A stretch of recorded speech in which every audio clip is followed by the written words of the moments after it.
Un module de multimédia Renault qui sera embarqué dans les véhicules à partir de septembre 2012, au lancement donc, Zoé et Clio 4. Donc on va retrouver l'univers que les utilisateurs de Renault connaissent bien, puisqu'on retrouve la navigation complètement intégrée dans le module multimédia, le contrôle de la radio. Donc je vais rentrer par exemple dans le module navigation. C'est un écran TomTom classique, une navigation avec toute la valeur ajoutée des services TomTom Live, avec l'infotrafic en temps réel, etc. Le module navigation qui va nous permettre de façon assez classique de saisir une adresse par exemple. Hop. Donc soit de façon tactile, l'écran est tactile dorénavant, donc il est possible de saisir de manière beaucoup plus ergonomique et rapide une adresse. Est-ce qu'il y aura la possibilité de parler et directement de... Ouais, c'est bien fait, donc cette fonction va apparaître dans 2 secondes. Voilà. Okay, le mode reconnaissance vocale de TomTom qui permet de saisir une adresse et qui est relativement efficace sur tout ce qui est navigation d'adresse. Voilà un exemple.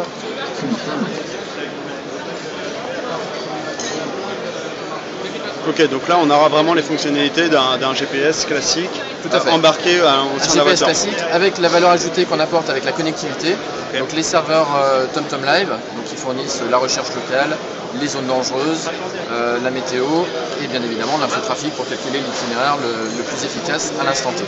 Donc on retrouve aussi un partenariat avec Coyote, donc une application Coyote pour signaler les zones dangereuses.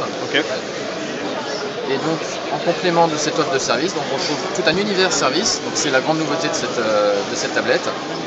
On va retrouver le AirLink Store, qui va permettre d'accéder au catalogue d'applications complet et de télécharger et d'acheter de nouveaux services et de nouvelles applications gratuites ou payantes en lien avec le véhicule.